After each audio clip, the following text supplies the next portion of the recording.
नमस्कार आप सभी को, स्वागत है हमारे चैनल पे। आज की वीडियो में हम बात करेंगे एक सब्जेक्ट की जिसका नाम है लीगल इंग्लिश।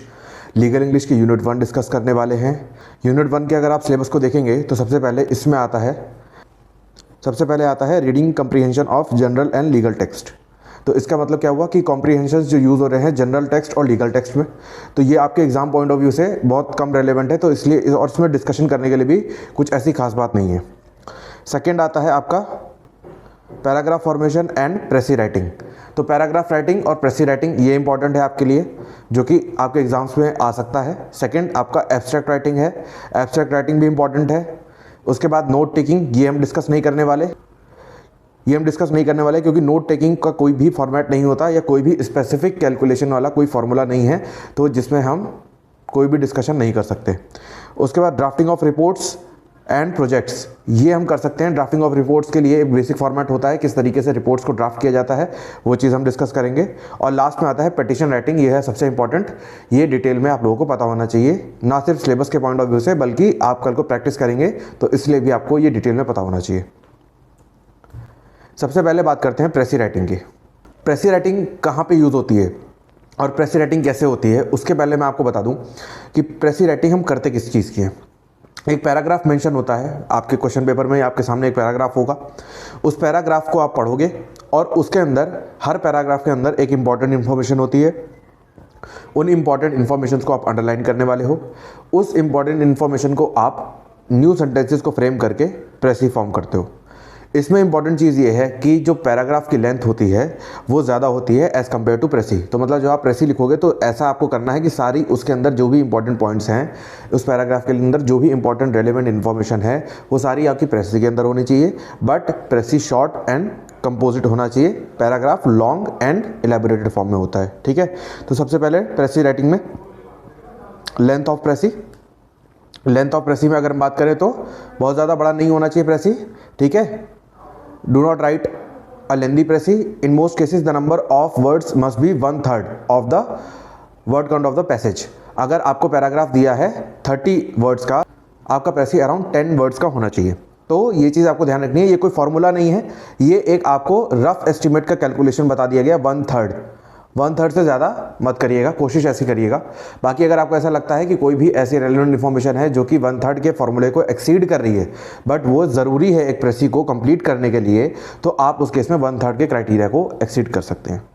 उसके बाद कन्वीनियंट टू रीड, कन्वीनियंट होना चाहिए। आप उसके अंदर बहुत ज़्यादा हैवी वर्ड्स मत यूज़ करिएगा।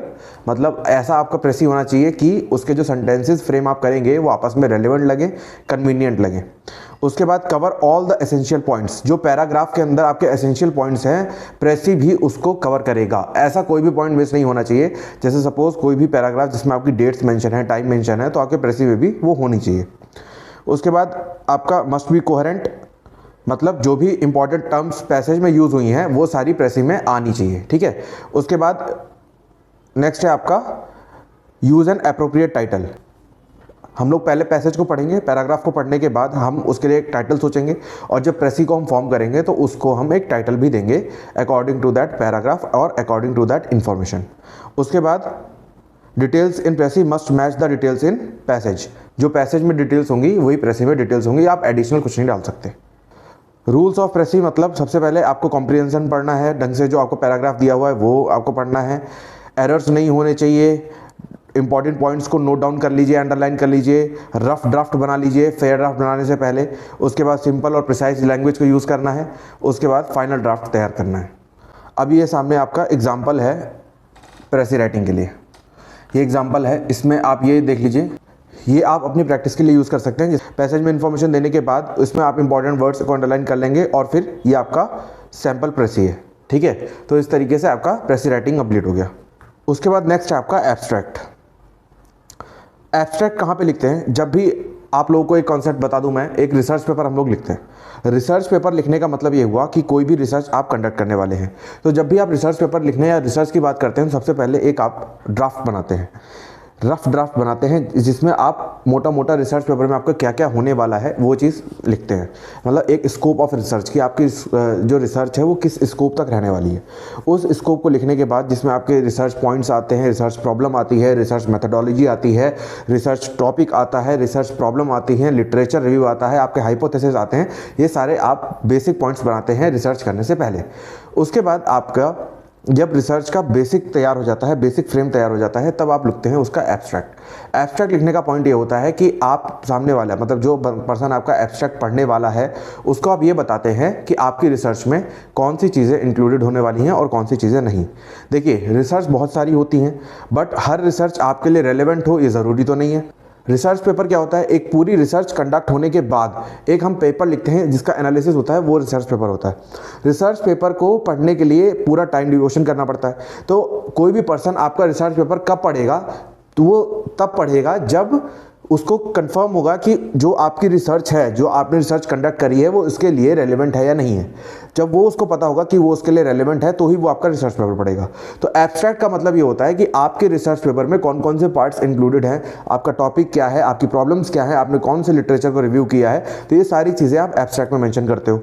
एब्स्ट्रैक्ट में मेंशन करने के बाद, एब्स्ट्रैक्ट क्योंकि रिसर्च पेपर के कंपैरिजन में छोटा होता है, तो उसको ईजिली गो थ्रू किया जा सकता है। एब्स्ट्रैक्ट पढ़ने के बाद अगर ऐसा लगता है कि आपकी रिसर्च जो है वो किसी भी स्कॉलर के लिए, किसी भी रिसर्चर के लिए वैल्यूएबल होने वाली है, तो वो पूरी एब्स्ट्रैक्ट पढ़ने के बाद आपकी रिसर्च भी पढ़ता है। ठीक है, तो एब्स्ट्रैक्ट का बेसिक मीनिंग होता है कि brief outlining of your research paper, ये सिंपल शब्दों में। तो एब्स्ट्रैक्ट क्या होता है, समरी ऑफ योर पब्लिश्ड और unpublished research paper, usually about a paragraph, लगभग एक पैराग्राफ के अकॉर्डिंग होता है, 150 से 200 वर्ड्स का होता है।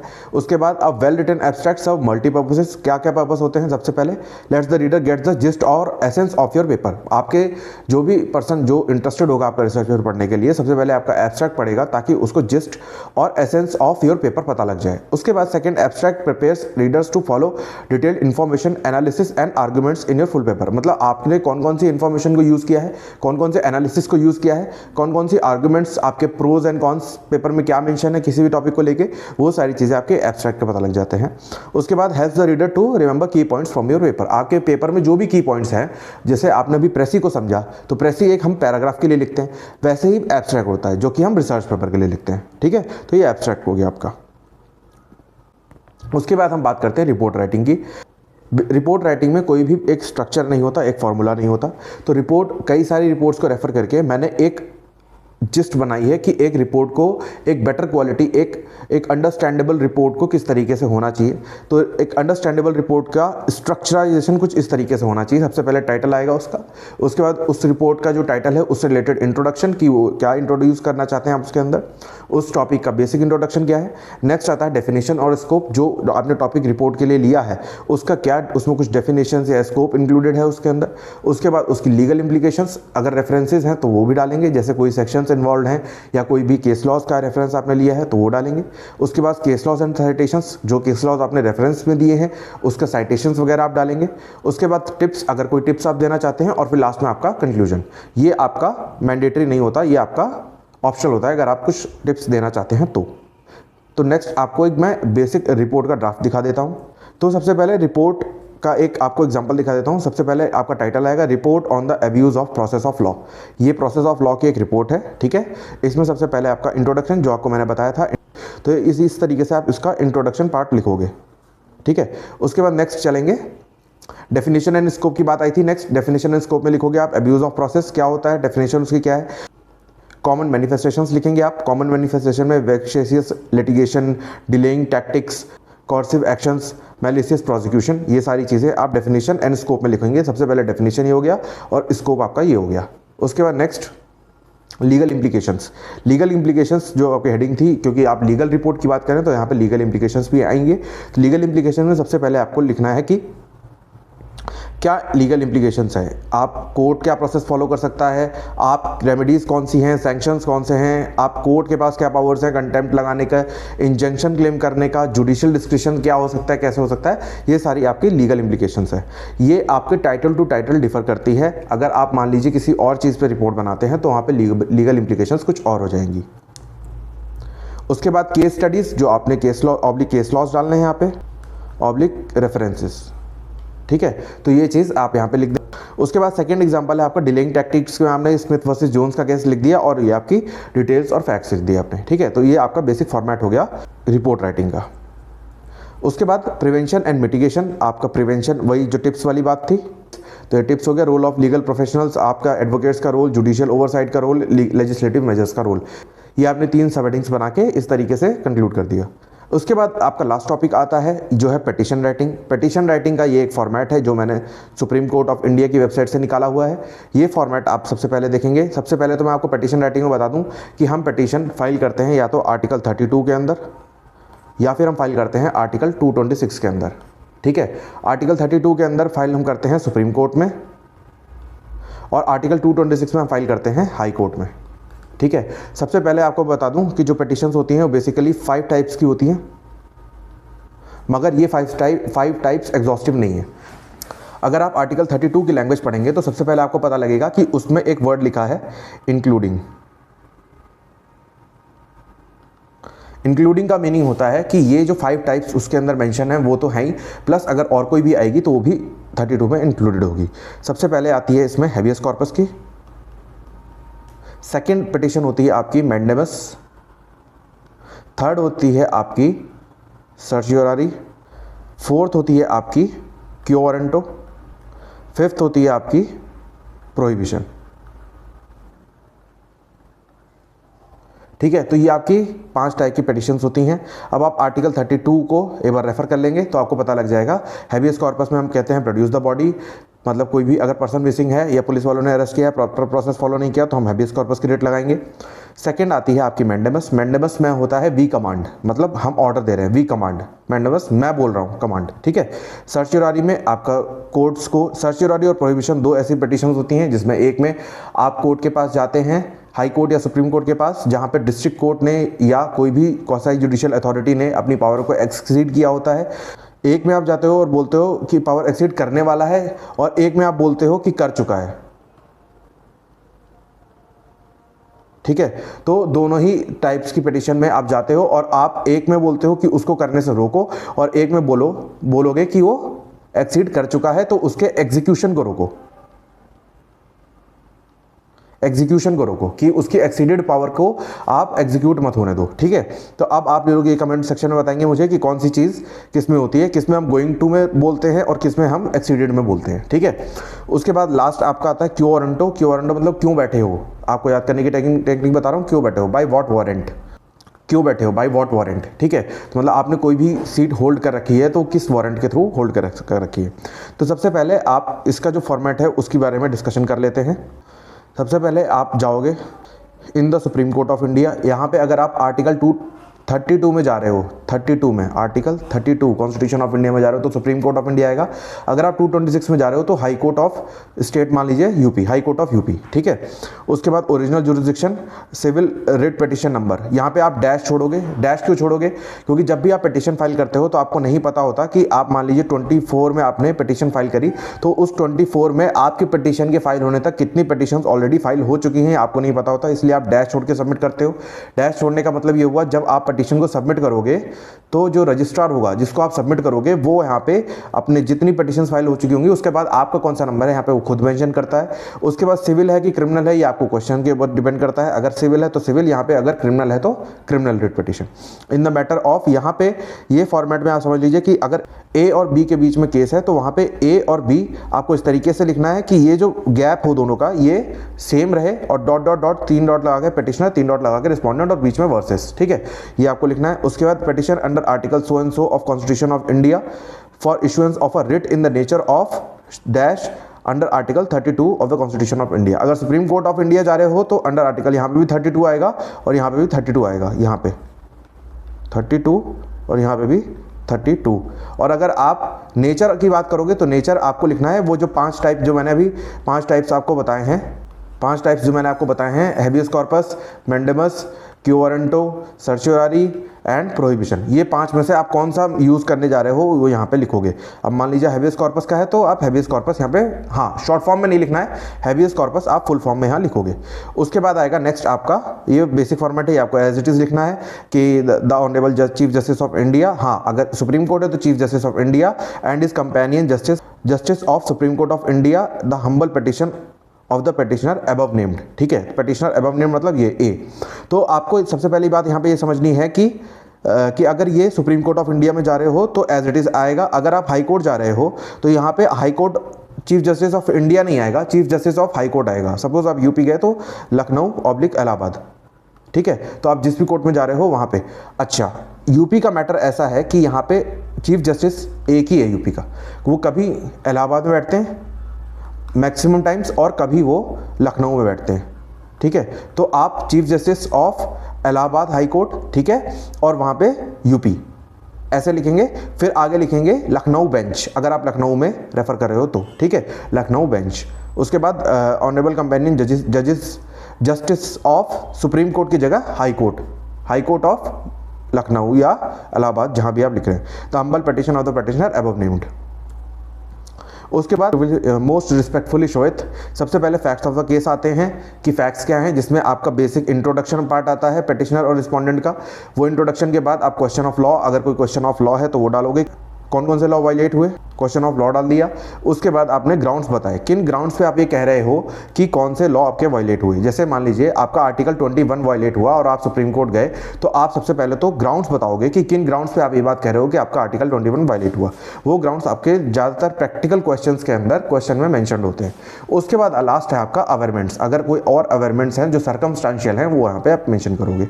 उसके बाद that the petitioner has not filed any other petition in the high court और supreme court of India in the on the subject matter of present petition. ये लिख दिया आपने। इसका रेलेवेंस ये है कि अगर कोई भी और पिटिशन आपने सेम सब्जेक्ट मैटर के लिए फाइल कर रखी है तो इन दैट केस आप सेम सब्जेक्ट मैटर के लिए कई सारी पिटिशंस को फाइल नहीं कर सकते। तो इसलिए आप पे रिस्ट्रिक्शन है और आप पे ये बार है, इसलिए आप एक टाइम पे एक ही रेमेडी को क्लेम कर सकते हो। हाँ, अगर आपकी पिटिशन रिजेक्टेड हो जाए, ठीक है, तो हैबियस कॉर्पस के केस में आप के ऊपर कोई बार नहीं है, आप कितनी भी चाहे उतनी बार पिटीशन फाइल कर सकते हैं। बट मैंडेमस, क्यू वारंटो, सर्च्योरारी और प्रोहिबिशन, इन सब के ऊपर आपके ऊपर एक डॉक्ट्रिन काम करती है, रेस जुडिकाटा। रेस जुडिकाटा एक सिविल प्रोसीजर कोड का प्रिंसिपल है। ये सेक्शन 11 में मेंशन्ड है, बट इसका सेक्शन 11 अप्लाई नहीं करता, इसका प्रिंसिपल अप्लाई करता है कि मतलब एक बारी अगर केस डिसाइड हो गया तो आप बार बारी केस करके दूसरे बंदे को परेशान नहीं कर सकते। ठीक है, तो ये प्रिंसिपल अभी आपको इतना ही समझने की जरूरत है क्योंकि आप फर्स्ट सेमेस्टर में हैं। डिटेल आपको लेटर वीडियोज़ में मिल जाएगी। उसके बाद लास्ट है आपका प्रेयर आप हमेशा लिखते हो। प्रेयर लिखने के पीछे रीज़न ये है कि जब भी आप कोर्ट के पास जाते हो तो सबसे पहले उनसे कुछ डिमांड करते हो कि आपको क्या चाहिए, आप क्या प्रे कर रहे हो, आप किस रेमेडी के लिए आए हो। तो सबसे पहले अगर आपकी ये सारी में से कोई भी पिटिशन है तो आप उसके हिसाब से प्रेयर फ्रेम कर दोगे। जैसे हैबियस कॉर्पस के केस में आप प्रेयर फ्रेम करोगे to order the respondent to produce the body before the honourable court. ठीक है, अगर कोई इंक्वायरी नहीं हो रही है तो वो भी आप सब्सिडी मांग सकते हो कि अगर कोई सब्स्टिट्यूटेड प्रेयर मांग सकते हो कि इंक्वायरी कंडक्ट करानी है वो करा सकते हो। ठीक है, उसके बाद any such order and further order as may be deemed fit necessary on the facts and circumstances of the case. और भी कोई ऑर्डर है तो आप जज के लिवरेज पे छोड़ते हो कि वो चाहे तो और भी कोई ऑर्डर पास कर सकते हैं जो कि आपको एक्सेप्टेबल होगा। उसके बाद for which act of kindness petitioner shall as in duty bound ever pray, अगर और भी कोई है तो वो भी आप ग्रांट कर सकते हैं। उसके बाद नेक्स्ट आता है आपका filed by petitioner in person, drawn on and filed on. ठीक है, तो यहाँ पे filed by petitioner in person, अगर आप फाइल्ड बाय में अगर आपको नाम क्वेश्चन में दिया होगा तो आप एक्स और वाई जो भी नाम आपका दिया हो वो करके पिटिशनर इन पर्सन कर सकते हैं। अगर क्वेश्चन में आपका लिखा हो कि आप एडवोकेट के थ्रू फाइल करा रहे हैं तो सबसे पहले filed by petitioner in person के बाद थ्रू एडवोकेट, अगर उसका नाम दिया हुआ है तो मान लीजिए एक्स अगर नाम है उसका, एक्स ब्रैकेट में, फिर काउंसिल फॉर पिटिशनर, ये लिख देंगे। अब एक इंपॉर्टेंट चीज़, जो हैबियस कॉर्पस की पिटिशन होती है वो आप प्राइवेट इंडिविजुअल के अगेंस्ट भी फाइल कर सकते हो। जैसे कोई पर्सन है जिसका बच्चा है, एक्स कोई बच्चा है, अगर वो अपने नेबर के पास गया और फिर वापस नहीं आया, ठीक है, तो आप हैबियस कॉर्पस की पिटिशन फाइल करके कोर्ट से कह सकते हो कि to command the neighbours to produce the child before the honourable court. ठीक है, तो ये हो गया आपका पिटीशन का बेसिक फॉर्मेट। हाँ, एक बात और, जो आपने जैसे आपको मैंने बताया फैक्ट्स ऑफ द केस, ये जो आपका फॉर्मेट्स है, फैक्ट्स ऑफ द केस, उसके बाद लॉ, क्वेश्चन ऑफ लॉ, ठीक है, उसके बाद आपका ग्राउंड्स और अवरमेंट्स, ये सारी चीज़ें आप पैराग्राफ फॉर्म में लिखोगे। 1 2 3 4 5 6, कितने भी पैराज हो सकते हैं, जितना आप मर्जी चाहे उतना एक्सप्लेनेशन दे सकते हैं। बट आपको ये ध्यान रखना है, जैसे मान लीजिए फैक्ट्स ऑफ द केस आपके इन 4 पैराज में आ रहे हैं, तो आपको ऐसे हेडिंग नहीं देनी है, फैक्ट्स ऐसे करके हेडिंग नहीं देनी है, बिल्कुल नहीं देनी है, नंबर कटेंगे। और अगर आप रियल सेंस में भी फाइल करोगे तो ऐसे हेडिंग नहीं देनी है, वो एक्सेप्ट नहीं होती। अगर आपको पिटीशन लिखनी है तो आप ये नंबरिंग कंटिन्यू रखेंगे प्रेयर तक, जब आपकी प्रेयर आती है तब तक, प्रेयर आने तक ये नंबरिंग कंटिन्यू रहेगी। उसके बाद आप ये चीज़ और ध्यान रखेंगे कि ये ऐसे क्वेश्चन ऑफ लॉ, मान लीजिए 5th पॉइंट से आपका क्वेश्चन ऑफ लॉ शुरू हो जाता है, तो आप ऐसे हेडिंग नहीं देंगे, क्वेश्चन ऑफ लॉ की हेडिंग नहीं देंगे, आप डायरेक्ट कंटिन्यू लिखेंगे। ये चीज़ अंडरस्टैंडेबल होती है, ठीक है। उसके बाद एक और चीज़ जो इंपॉर्टेंट है वो ध्यान रखने वाली ये है कि क्वेश्चन में या आंसर में या पिटीशन में आप प्योर लॉ नहीं लिखते। जो आपका लॉ है, मान लीजिए आर्टिकल 21 है, right to life and personal liberty, तो आप ये बताओगे कि आपके फैक्ट्स के अकॉर्डिंग किस तरीके से आपका राइट टू लाइफ और पर्सनल लिबर्टी वायलेट हुआ है, ना कि आप ये बताओगे कि आर्टिकल 21 क्या कहता है, ठीक है। जजेस क्वालिफाइड होते हैं, एजुकेटेड होते हैं, उन्हें पता है कि आर्टिकल 21 क्या कहता है, आपको सिर्फ ये एक्सप्लेन करना है कि आपका 21 कैसे वायलेट हुआ, ठीक है। तो इस तरीके से आपका यूनिट 1 का सिलेबस खत्म हो गया, ठीक। मुझे उम्मीद है कि आप लोगों को वीडियो समझ में आ गई होगी। कोई डाउट रह गया कमेंट सेक्शन में पूछ लीजिए, मैं आपको फिर से रिप्लाई कर दूंगा उस चीज़ का, ठीक है।